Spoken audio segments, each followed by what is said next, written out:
بسم الله الرحمن الرحيم حميم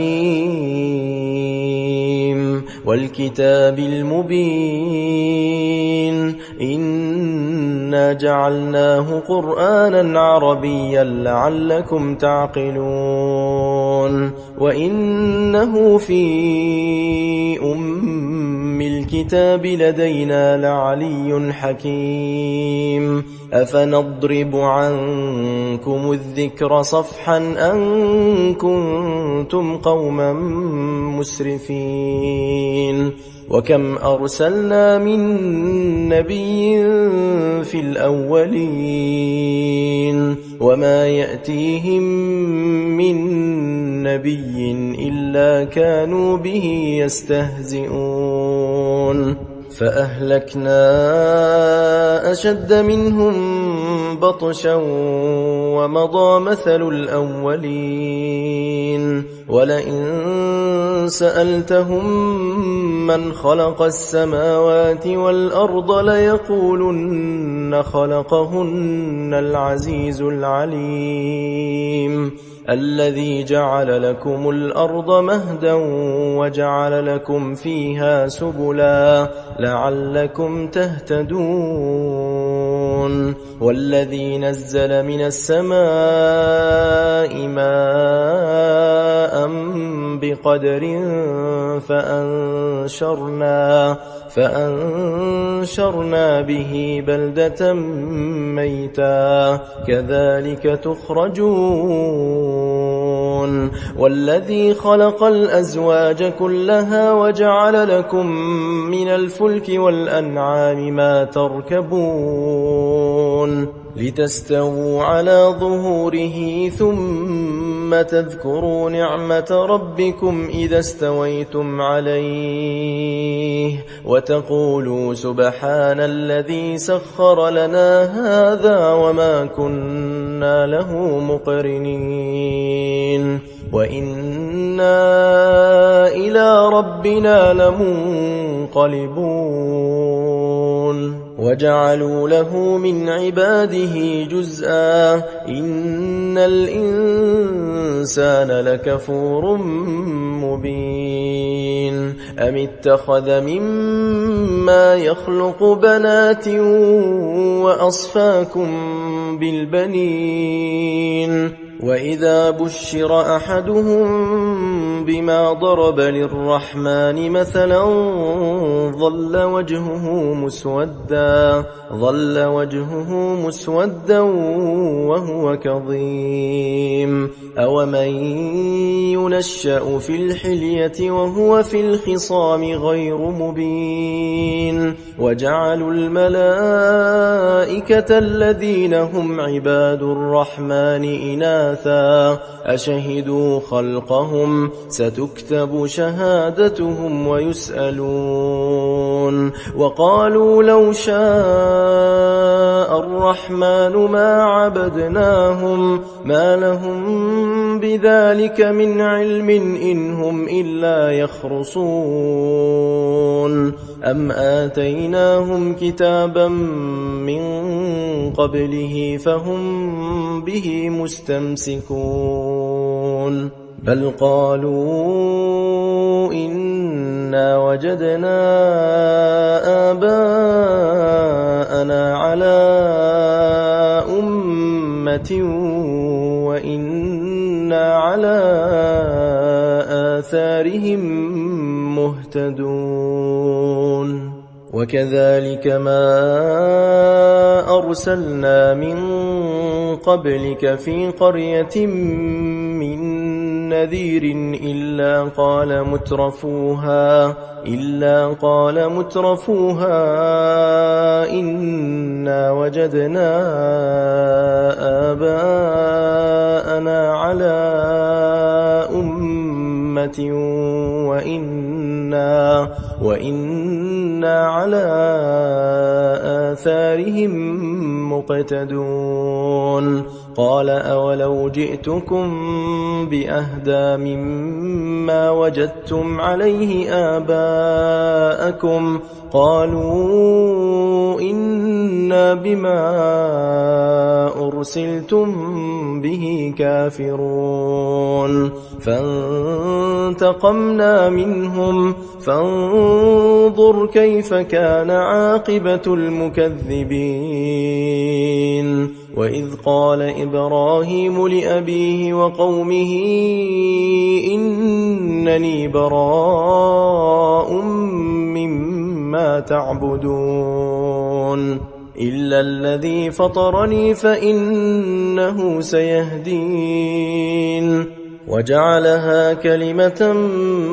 باقية في عقبه لعلهم يرجعون بل متعت هؤلاء وآباءهم حتى جاءهم الحق ورسول مبين ولما جاءهم الحق قالوا هذا سحر وإنا به كافرون وقالوا لولا نزل هذا القرآن على رجل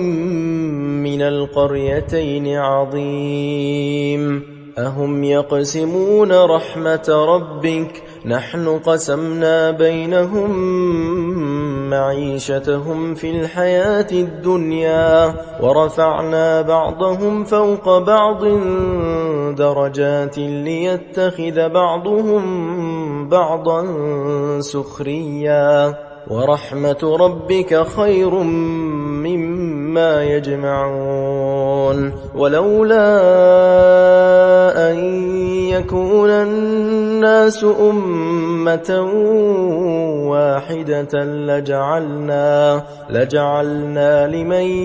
يكفر بالرحمن لبيوتهم سقفا من فضة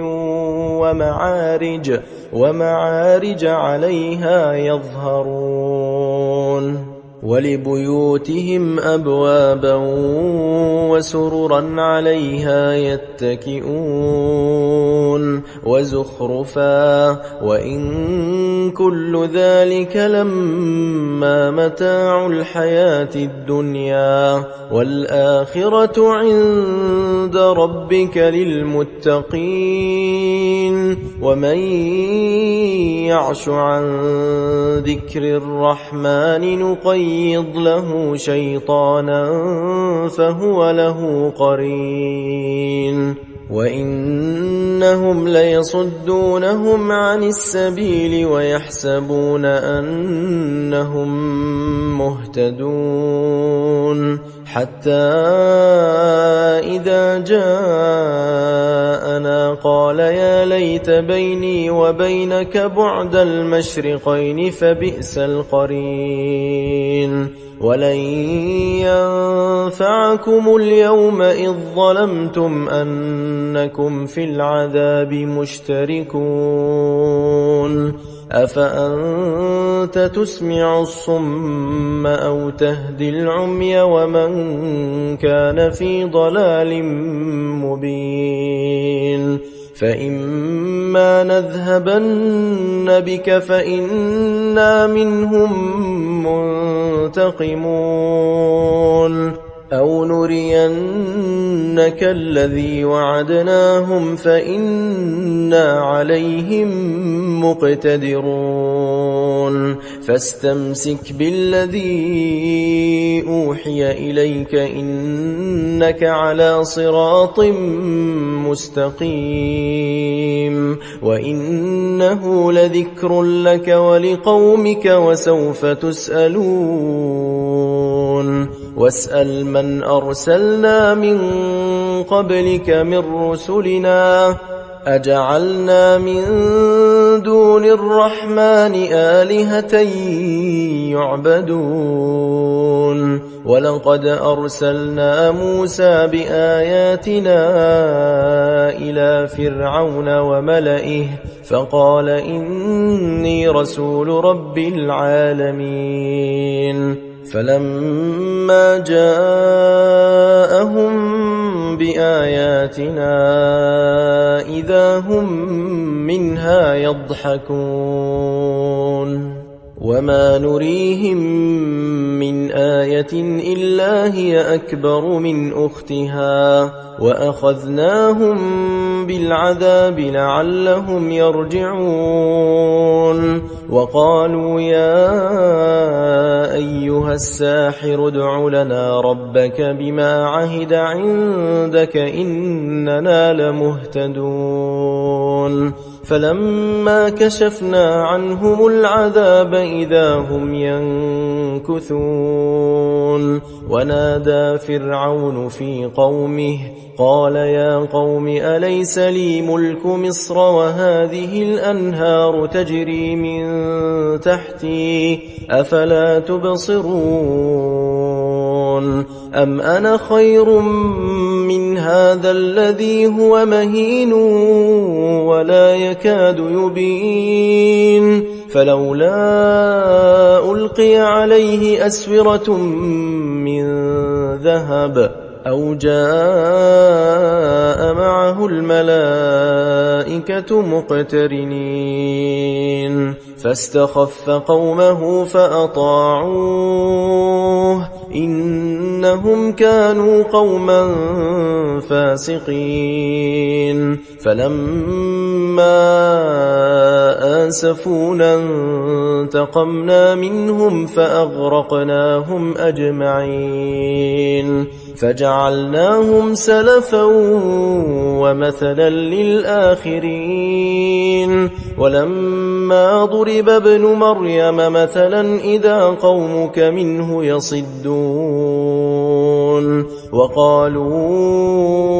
أآلهتنا خير أم هو ما ضربوه لك إلا جدلا بل هم قوم خصمون إن هو إلا عبد أنعمنا عليه وجعلناه مثلا لبني إسرائيل ولو نشاء لجعلنا منكم ملائكة في الأرض يخلفون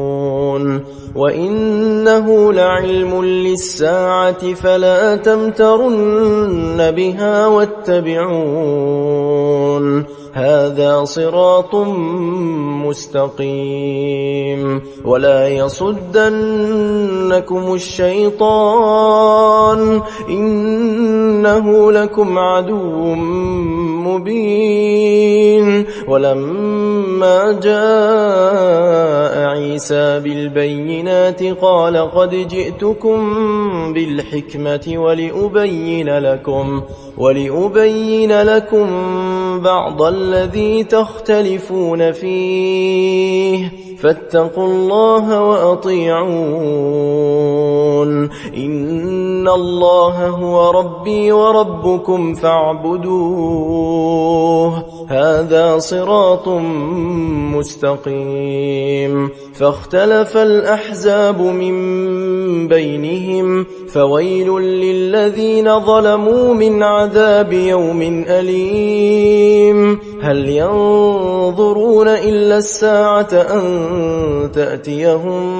بغتة وهم لا يشعرون الأخلاء يومئذ بعضهم لبعض عدو إلا المتقين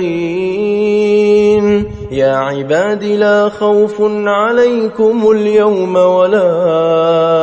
أنتم تحزنون الذين آمنوا بآياتنا وكانوا مسلمين ادخلوا الجنة أنتم وأزواجكم تحبرون يطاف عليهم بصحاف من ذهب وأكواب وفيها ما تشتهيه الأنفس وتلذ الأعين وأنتم فيها خالدون وتلك الجنة التي أورثتموها بما كنتم تعملون لكم فيها فاكهة كثيرة منها تأكلون إن المجرمين في عذاب جهنم خالدون لا يفتر عنهم وهم فيه مبلسون وما ظلمناهم ولكن كانوا هم الظالمين ونادوا يا مالك ليقض علينا ربك قال إنكم ماكثون لقد جئناكم بالحق ولكن أكثركم للحق كارهون أم أبرموا أمرا فإنا مبرمون أم يحسبون أنا لا نسمع سرهم ونجواهم بلى ورسلنا لديهم يكتبون قل إن كان للرحمن ولد فأنا أول العابدين سبحان رب السماوات والأرض رب العرش عما يصفون فذرهم يخوضوا ويلعبوا حتى يلاقوا يومهم الذي يوعدون وهو الذي في السماء إله وفي الأرض إله وهو الحكيم العليم وتبارك الذي له ملك السماوات والأرض وما بينهما وعنده علم الساعة وإليه ترجعون ولا يملك الذين يدعون من دونه الشفاعة إلا من شهد بالحق وهم يعلمون ولئن سألتهم من خلقهم ليقولن الله فأنا يؤفكون وقيله يا رب إن هؤلاء قوم لا يؤمنون فاصفح عنهم وقل سلام فسوف يعلمون